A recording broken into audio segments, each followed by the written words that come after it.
কি এই তুই শুটিং স্পটে গেলি কি শোনাইছো? আমি কি চড়াইছি? আরে ও লোকের মার লোকে আমার নিয়ে কি কথাবার্তা কইছস? সবাই খালি আমার দিকে হাসাহাসি করতেছে। আরে আপনি যে কামটা করছেন হাসাহাসি করবে না তা কি করবে? আমি কি করছি? আপনি ও লোকের মারে খাওয়াইতে গেছেন কেন? ও লোকের মারে খাওয়াইতে গেছেন কেন? তোমার কাছে যে নাস্তা চাইছিল হেই বেডি, তুমি নাস্তা দিছিলা? আরে ভাই রে, আমি তো নাস্তা দেবো, সে কি আমাদের এক পদে নাস্তা চায়? এ কারণে অকারণে কারণে যে কত কিছু করে রে ভাই। সে একবার চাই গরম দুধ, একবার চাই গরম ডিম, এইসব তো ম্যানেজ করতে আমার সময় লাগে। আপনি যে ওই যে কাপ নুডলস খাওয়াইছেন, এটার ভিডিওটা যে আমার কাছে আছে, এটা পাবলিক যদি যায় না যায়, এটা আউট আপনারা কি মানাইবো রে ভাই? কাপ নুডলস খাওয়াইছেন, বেডি নাস্তা না পাইয়া মুখ টেরা করে বসে রইছে। আবার যদি সেটের মধ্যে কোনো গন্ডগোল করে তাহলে তো শুটিং বন্ধ হইব। আমি আমার পার্সোনাল খাবার থেকে তারে কাপ নুডলস খাওয়াইছি, খাওয়াইয়া তারে ঠান্ডা করছি, সেটা কি আমার উপরে দিছে? ওরে অপরাধ হয় নাই, কিন্তু নায়িকার মানে কাপ নুডলস খাওয়ানোর জন্য তো আপনাদের এখানে আনা হয় নাই। আপনারা আনা হয়তো অভিনয় করার জন্য এই সিনেমায়। আপনি তার সাথে প্রচুর বাসন করেন। আর কে ফুসফুস করে? ফুসুর বাসন করবো কেন? আমি তো শুটিং এর স্বার্থে আমার ব্যক্তিগত খাবার তারে খাওয়াইয়া ঠান্ডা করছি। ওরে বাবা, ব্যক্তিগত খাবার তো আপনার খাওয়ানো দরকার নাই। এই যে আমার যে প্রোডিউসার 36টা সিনেমা বানাইছে, তার কি টাকার অভাব আছে? তার কি আপনার খাওয়ানো থেকে ওই নায়িকার মারে খাওয়াইতে হয় নাকি? হ্যাঁ, আরে নায়িকার মারে খাওয়াই, আহা কারে কয় কি? কার জন্য করলাম সুরিয়ে, কারে কয় সু? ওরে বাইরে ভালো হয়েছে, আমার কথা শোনেন, লাফায়েন না বেশি, লাফায়েন না। আমার দ্বারা কিন্তু ভিডিও আছে, এখন কিন্তু সব স্ক্রিনশটের যুগ। হ্যাঁ, কারণে অকারণে কারণালি যদি স্ক্রিনশট মাইরা দেয় সব জায়গায়, তাইলে কিন্তু ভাইরাল হয়ে যাবেন, পয়সা যাবেন। সিনেমা করতে আইছেন কিশোরগঞ্জ দেখতে, সিনেমা না করে দৌড়ানো লাগবে। এ কারণ আলী ফোন, আমি কিশোরগঞ্জের ফুলা, তুই বেশি সুদূর বুদূর করবে তোরা কখন? এই ভাই আস্তে আস্তে আস্তে, এই আপনি প্রফেসর দাও নিয়ে আসছেন কেন? হ্যাঁ, প্রফেসর দাও দেন আমার দেন আমার। পুরে বাবা যে পার্টটা নিতেছেন মনে হচ্ছে অরিজিনাল দাও। এই যে শোনেন, কিশোরগঞ্জে তো মঞ্চ অভিনয় করছেন তাই না? আপনি মঞ্চ অভিনেতা, আর সিনেমা কিন্তু অনেক খানিক পার্থক্য রে ভাই। মঞ্চ আর সিনেমা কিন্তু এক না। আর একটা কথা কই, আমি কিন্তু প্রডিউসারের খুব কাছের লোক। তার 36টা সিনেমায় আমার কিন্তু প্রোডাকশন ম্যানেজার হিসেবে রাখছে। আমার বয়স তখন খুব কম, আমি কিন্তু যদি চেষ্টা করি, হ্যাঁ আপনার বাদ দিয়ে দিতে পারি, কিন্তু প্রডিউসারে বইলা এটা মনে রাখেন। আর সকালবেলা দেখেন নাই, ওই যে সকালবেলা দেখেন নাই মহানায়কের যে বডিগার্ড, এই ওরা কি করছে, আমি বদিউল রে জামাল থেরাপি দিছি, জামাল থেরাপি। আপনার যদি জামাল থেরাপি দেই, বাথরুমে যাইবেন আর আসবেন, যাইবেন আর আসবেন। সুতরাং চুপচাপ থাকেন, চটর বটর কম করবেন। কারণে অকারণে কারণালি বাজাই তালি। এক কারণে তোরা আমি দেখালাম না না না, দেউন দেখো না, দেউন দেখো না, জামাল থেরাপি দিলে তো আরে আমারও বারে বারে খালি বাথরুমে যাইতে দিব। না না না, একটু চুপ করে থাকতে, চুপ করে থাকতে, চুপ করে থাকতে। ভাইয়া, আমি 7টি সিনেমায় মেইন নায়িকা ছিলাম, কেন আপনি এই মুহূর্তে আমাকে দ্বিতীয় নায়িকা বানালেন? কেন করলেন? আমাকে প্রমোশন না দিয়ে কেন ডিভিশনটা দিলেন? কি বললে, কি বললে? তুমি কাকে লাগছো? হ্যাঁ, তুমি আমার সামনে এই সমস্ত গাল গল্প দিচ্ছ, আমি কি মনে করো কিছুই জানি না? কো হ্যাঁ, তুমি 5-7টা সিনেমার মেন নায়িকা করেছো। আরে বাবা, আমি তো সবগুলোর খোঁজ নিয়েছি। তুমি যেগুলা করেছো ওগুলো একটা ছবিও মুক্তি পায়নি, একটা ছবিও মুক্তি পায়নি। আর কিছু শুটিং করেছো, হয়তো 4-5টা ছবি করেছো, সেগুলো মুক্তি পায়নি, আর বাদ বাকিগুলো শুটিং করেছো। কিছু কিছু হাফ ডান হয়ে আছে কাজ। এভাবে কথা বললে, এভাবে কাজ করলে জীবনও আগাইতে পারবে। আর্টিস্টদেরকে সবসময় বিনয়ী হতে হয়, কার সাথে কিভাবে কথা বলতে হয় সেটা জানতে হয়, বুঝতে হয়। আমি একজন ডিরেক্টর, আমার উপরে তোমার আস্থা নেই যে আমি তোমাকে দিয়ে কি করাচ্ছি, তুমি কিভাবে আগাবো। তোমার তো কোনো উপায় দেখছি না।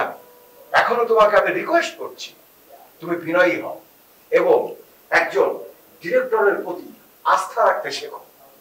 ডিরেক্টর যা বলে সেটা বোঝার চেষ্টা করো, ক্যারেক্টারটা ধরার চেষ্টা করো। আর পারলে আদেশ শিকদারকে একটু বেশি করে আয়ত্তে রাখার চেষ্টা করো। মেন নায়িকা যে করছো, তাকেও একটু বোঝানোর বিষয় আছে। যাই হোক, এগুলা নিয়ে আমি আর বেশি কথাবার্তা বলতে পারছি না। আমার সবকিছু সেট রেডি হয়ে আছে, এখানে যে এত কথা বলতে হবে আমি পারতেই পারিনি। কি আপনি কি আমাকে ভয় দেখাচ্ছেন? আপনি কি জানেন আমার এই হাত কত লম্বা? এই কেরা জোহরের কারণে এই শহরের বাঘ, সিংহ, হরিণ এরা সবাই যে এক ঘাটে এসে জল খায়, আপনি কি জানেন আমার কারণে আকাশে বিজলিও চমকায়?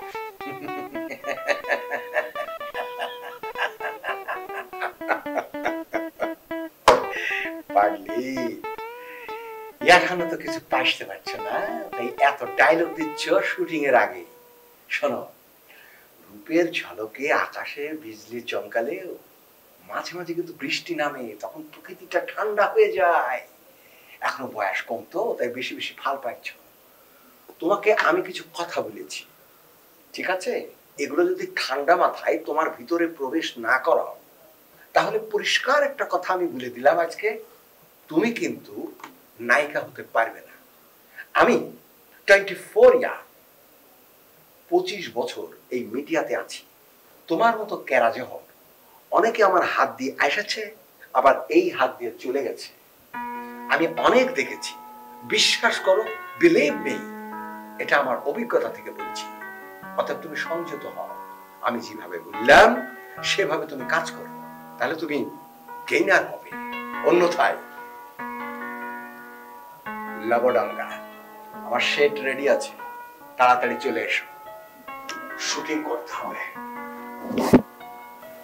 আমারে জ্ঞান দিতে আসছে, প্রডিউসারকে সব বলে দিই। এই জামাল, জামাল, এইদিকে একটু আসো তো।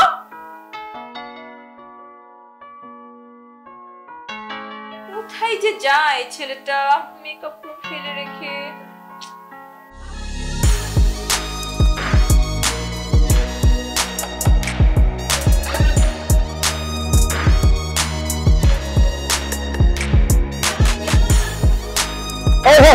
এখন আমি দমে আছি।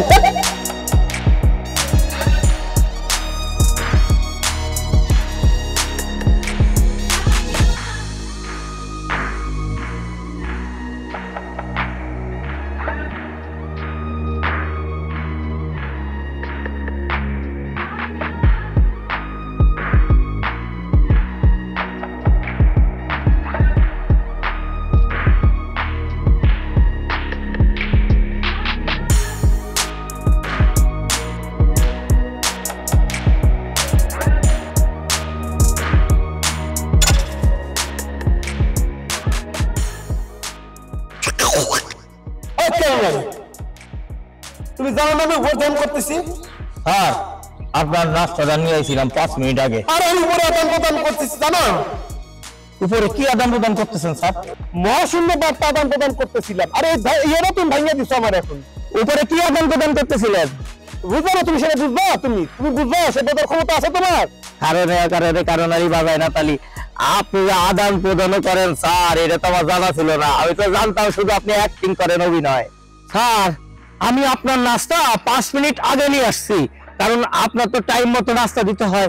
আর আপনার এই টাইমটা আমি ঠিক রাখছি না দেখে আমার ডিরেক্টর প্রডিউসার খালি দোয়ানি ফরে রাখছে, খুব ঝাড়ি দিতেছে স্যার। কেন 5 মিনিট আগে নিয়ে আসতো? তুমি জানো না 1 মিনিট আগে দিলে আমি খাই না, 1 মিনিট পরে দিলে আমি খাই না। 5 মিনিট পরে এখানে নাস্তা এলাকায় দিলাম, তোমাকে বারবার কেন বলতে হবে আমাকে? স্যার, ছোট মুখে একটা বড় কথা কই, এ কারণ আলী কিন্তু অকারণে বাজায় না তালি। আপনার এই নিয়ম কানুন মানতে হইলে আমার মনে হয় ফিল্মের অ্যাক্টিং সাইডে দিয়ে আপনার বৃন্দাবনে যায় ধ্যানে বসে থাকেন। এখানে এরকম করেছিলেন স্যার, ওই বৃন্দাবনে যে এরকম থাকেন স্যার। আমি কি এরা কি ঘুষ দিয়ে আনছি? আমি কি বিশিষ্ট অভিনেতা না? আমি কি বিখ্যাত অভিনেতা না? তোর মনে হয় না? স্যার, আপনি দয়া করে আপনার এই নিয়ম কানুনের থেকে একটু বাইর হন। আপনার নিয়ম কানুন মানতে যায় আমার নিজের অবস্থা কেরাবেরা হয়ে গেছে স্যার। ওই যে কেরা ঘরে কুত্তা হয়েছে, কুত্তার পিছনে দৌড়াতে দৌড়াতে আমার জীবন শেষ। আর ওই যে নায়িকার মার 12 রকমের লিস্ট পাইয়া আমার অবস্থা আরো খারাপ। স্যার, দোহাই লাগে আমারে বাঁচান। এই তুমি আমার একটা কথা বলো তো, ওই যে নায়িকা কেরা জোহরের কুত্তা, এই কুত্তাটা কি অভিনয় করে? হারাইছে কুত্তা, দুনিয়া ধরে খুঁজতেছে সবাই। কেন স্যার, নায়িকার মা খাওয়ানোর লেগে কুটকুট কুটকুট করে সারাক্ষণ আমার দৌড়ানোর ভিতর রাখে। আর আপনার জন্য আমি একটু পয়সা খাওয়ানো আনতেছি, আপনি বিভিন্ন কথা করে খান না স্যার। কি অবস্থা! এই কারণে হোক আর সেই কারণে হোক, দ্বিপ্রহরের আগে আমি আহার করব না। এক কথা আমি একবার বলি, আর যেন বলতে না হয় মাথায় ঠিক মতো মাথায় ঢুকাইয়ে তারপর যাইবে এখান থেকে। যাও তুমি। তোমার ডিরেক্টরে এখন বলো, যদি ডিসিপ্লিন ঠিক রাখতে পারে তাহলে আমি শর্ট দিব, আদারওয়াইজ নট। আর যদি ঠিক করতে না পারে তাহলে আমি এখন গান শেষ করে আমি আমার মতো চলে যাব। এখানে এসে আমি কি দেখতেছি, কি দেখি দেখি হচ্ছে নাকি এগুলা? আরে ভাই হচ্ছে নাকি এগুলা? এটা শুটিং না, মানে চিড়িয়াখানা। জিরো আলমের মতন একটা লোক কোথা থেকে বইটা ইনে টোকাই না, এ কি হিরো আলম? বুঝো, এই লেগে তো আমাদের দেশে নায়করা বিখ্যাত হইতে পারে। এজন্য দায়ী কারা জানো? শুধুমাত্র নির্মাতা যারা পড়াই দেয়, আর কেউ না। স্যার দয়া করে আপনি উপসাধনটা বাদ দেন স্যার। এই যে স্যার, আমি আপনার জন্য পাকা কলা নিয়ে এসে একটু খান স্যার। এই তুমি জানো না পাকা কলা খাই না? কলা পাকা কিভাবে জানো? কলাতে কার্বোহাইড্রেট দিয়ে পাকায়, কাঁচা কলা কার্বোহাইড্রেট দিয়ে পাকায়, এই কারণে আমি পাকা কলা খাই না। তুমি জানো তো? স্যার আমি কাঁচা কলা আনতাম স্যার। পরে ভালো আমার এত সুন্দর স্যার, এরকম করে অভিনেতা অ্যাওয়ার্ড প্রাপ্ত স্যার, আমি কি করে ক্ষতি করি? কাঁচা কলা খাইলে স্যার ওই বাথরুমের সময় সমস্যা হয় স্যার, এই জন্য আমি আনি নাই স্যার। আর কথা বলবো না, এত কথা বলবো না। স্যার তাহলে আমি 5 মিনিট পরে নিয়ে আসবো। 5 মিনিট পরে নিয়ে আসবে, 5 মিনিট পরে নিবে। আর 1 মিনিট আগে যদি নিয়ে আসো তাহলে কিন্তু তোমার বিপদ আছে। পারফেক্ট। আল্লাহ, এই ফিল্মে এসে স্যার আমি কত কিছু শিখলাম স্যার। আপনার অসংখ্য ধন্যবাদ। অনেক কিছু আমি শিখতেছি স্যার, ভালো লাগছে। ফিল্ম হইতেছে না স্যার, কাছে হইতে স্যার এর থেকে সব উঠকে ফুটকে ম্যানেজার আসে, এরা বলে ফিল্মের ইন্ডাস্ট্রির ম্যানেজার।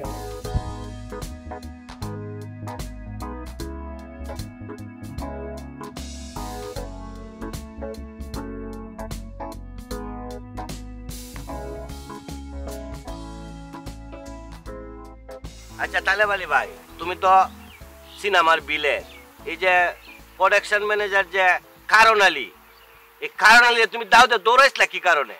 আরে ভাই, আমার 20 বছরের অভিজ্ঞতা সব নষ্ট করে দিয়েছে।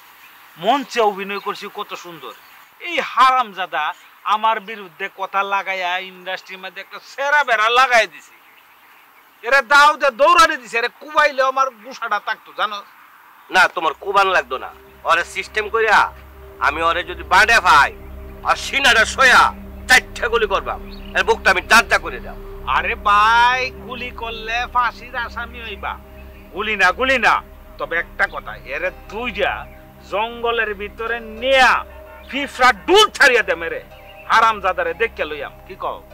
হ্যাঁ হ্যাঁ হ্যাঁ, আরে মারতে হইব, এইভাবে মারতে হইব। আচ্ছা আর একটা কথা শুনলাম, এই যে নায়িকার মাল লগে তোমার কি পেজাল বাট্টা? আরে দেহ আবার এই কথা। আরে ভাই, আমি তারে বুড়া মানুষ, হে হইছে বুড়া মানুষ, হেরে আমি কাওয়াইলাম দিলাম, এটা কি আমার অপরাধ? আচ্ছা হেই বেটির লগে আমার যা, হেই বেটি হইছে বুড়া মানুষ, আমি হইছে একটা জোয়ান ফুলা, কইছে ফুনি। আচ্ছা ভাই, এটা সুপে সাপে যেটাই করণের করিও, এটা যখন মানুষ গানা বাজনা কথা একটু সতর্ক হয়েছিল। তবে আরেকটা কথা, তুমি তো প্রোডাকশন ম্যানেজারের যে ডিরেক্টর সহকারী, তার লগে তো ভালো সম্পর্ক। আমারে সিনেমার মধ্যে একটা শুটিং এর ব্যবস্থা তুমি করে দিতার বা? আরে ভাই, তুমি যে মহানায়কের গানম্যান আছো, বন্দুক লয়ে ঘুরো, এইটাই তো অনেক বড় কথা। আরে না, এটা তো হলো আমি বন্দুক লয়ে ঘুরি, ওনার সিকিউরিটি গার্ড হিসেবে বন্দুক লয়ে ঘুরি। আর আমি যদি আপনার সাহায্যে যদি সিনেমার পর্দার মধ্যে যাইতে পারি, তাহলে তো সারা বাংলাদেশের মানুষ দেখবো আমি সিনেমার অভিনেতা, আমার ভিলেনের রোল দিতে হইব ভাই। এই ব্যবস্থাটা আপনি করে দিবেন? আচ্ছা ঠিক আছে। আর ম্যানেজার লোক আমার অনেক বন্ধুত্ব, সমস্যা নাই, তোমারে কইরা দেব না। তবে কিছু মাল তাল তো খরচ করুন লাগবো, বুঝো না, ফুদা তো আর মুখে যায় না। আরে ওইগুলো কোনো বিষয় না, আপনি এগুলো নিয়ে চিন্তা করেন না। মালটা যা লাগে সব আমি দিব। এখন চলেন, আপনি নিয়া এই আজগর আলীর দোকানতে চা কফি খাওয়াই দিই। আপনি কিন্তু আমার কাজটা করে দিন। আরে দিব না, চলেন যাই, চলেন। সুচিত্রা সেন, আরে তোমার কপাল তো মনে করো যে আকাশ উঠে গেছে, বুঝো নাই কা? এই যে আমি ছবিটা করতেছি, এই ছবির নিউজ 40টা পত্রিকার মধ্যে এসে গেছে, তুমি তো কোনো খোঁজ খবরই রাখতেছো না। সবই তো আপনার কৃপা ভাইয়া, আপনার ছাড়া তো সম্ভব হতো না। আসলে আমি যে জন্য এখানে এসেছি, আপনার সাথে একটা কমপ্লেইন ছিল, আপনাকে একজনের ব্যাপারে কিছু বলার ছিল। কমপ্লেন? কি কইতাছো? আমার ইউনিটে কমপ্লেন? ভাইয়া কিভাবে যে বলবো, আপনার যে নায়ক আছে না, মহানায়ক উত্তম কুমার, সে আমাকে তার সাথে তার পেজ শেয়ার করতে চায়। সে তার রুমে নিয়ে গিয়ে আমাকে রিহার্সালের নাম করে গায়ে হাত দেয়। ভাইয়া এগুলো খুবই উইয়ার্ড লাগছে আমার কাছে। আচ্ছা শুনো, আমার মনে হচ্ছে কি, ওই যে 6 নম্বর যে সিকোয়েন্স, ওই সিকোয়েন্সের মধ্যে তোমার সাথে তার একটা অন্তরঙ্গ সিন আছে। এখন হয়েছে কি, সে উত্তম কুমার হইলে কই, তার মধ্যে একটা সেকি ভাব আছে। ওই সেকেন্ডসটা কাটাবার লেগে তোমার রুমে যেতে চায়, রুমে নিতে কয় এবং ওইটার দৃশ্যটা করার লেগে সে একটু এটা বলে। এটা লাগে মাইন্ড করে না তুমি। আরে আমি আছি না, অসুবিধা কি তোমার? ভাইয়া আরেকটা ব্যাপারে যে একটু কথা আছে, যে কি একটা নায়িকা আমার আগে নাকি করণ জোহর নাকি নামে একটা নায়িকা ছিল, সে নাকি খুবই ঝামেলা পাকানোর ট্রাই করতেছে। আমার তো ভয় লাগছে ভাইয়া, আমি আপনার এত পছন্দ করি, আমি তো চাই আপনার সবগুলো সিনেমাতে আমি অ্যাক্ট্রেস হিসেবে থাকবো। আলবত তুমি করবা। শুনো, তার একটু শুনছিলাম যে ইউটিউবে অনেক ভিউ, এই লেগে তারে আমি কাস্টিং দিয়ে বলেছিলাম। পরে দেখতেছি যে তার কাজকর্ম তো ভালো না। তোমার যে কাজ করতেছো, তোমার যে কাজ, তোমার যে নাচ, তোমার যে আর্ট, তোমার যে স্মাইলিং হাসিটা, আর এটা দেখে তো ঝাক্কাস, আমি ফিদা হয়ে যেতেছি। আবার দেখা গেল দর্শক ফিদা হয়ে যাবো। সুতরাং ওই সব কি জান্নাত মান্নাত ওগুলো সব বাদ। আমার সামনে যত ছবি হইব, বিদেশে করবো, সুইজারল্যান্ডে করবো, ঠিক আছে না, তামিল করবো, তেলেগু করবো, যে আমি যে ফিল্ম সিটিতে করবো, সব সিনেমার মধ্যে তুমি থাকতে চলো আমার সিনেমার নায়িকা। ঠিক আছে ভাইয়া, এই জন্য আমি আপনার সাথে দরকার হলে রিহার্সাল করতেও রাজি আছি, এটাতে সমস্যা নাই। আমার লোক তো আচ্ছা আচ্ছা আচ্ছা ওইটা আবার ঘুরাই পাচাই করো না, আমি তো আসলে অভিনয় করুন না। তারপরে তুমি আসলা, একটু রিহার্সাল করলাম, আমি একটু দেখলাম কেমন করো, ঠিক আছে না? অসুবিধা নেই। আপনি কি বিচারটা করতে পারবেন? আরে তুমি কোনো টেনশন করো না, তুমি তো জানো, মানে আপনি তো ভালো করেই জানেন যে প্রোডিউসার সে হচ্ছে আমার জানের দিক জিগার একটা। আচ্ছা ভাই দাঁড়ান আপনি আমার ভাই ডাকলেন কে? হ্যাঁ কি ডাকবেন? আমার চেনেন আপনি? হ্যাঁ আমার ভাই ডাকেন আপনি? কত বড় সাহস! আমার একটার পর একটা ছবি হিট করছে, ঠিক আছে? ঠিক আছে ভাইয়া, আমি আপনার একটা লাস্ট কথা বলি, আপনি হিরো হইয়া আমার নিয়ে একটা সিনেমা বানান। আমি তো ভাই এখন এই রোমান্টিক মুডে নাই, আমি আজকে ফাইট মুডে আসছি। এখন হঠাৎ করে বললো যে আপনাকে রোমান্টিক সিন করতে হবে, আমি যাবো, এটা হবে, বের হবে, ভেতর থেকে আসবে। নায়িকার মারে লয়ে নায়িকা গেছে গা ডাহা। ও তাহলে কামটা ঢাকা কে বানাই ভাই? আরে ভাই ডাহা কই তাই না তাই দেখে আমি জানি কসফনি।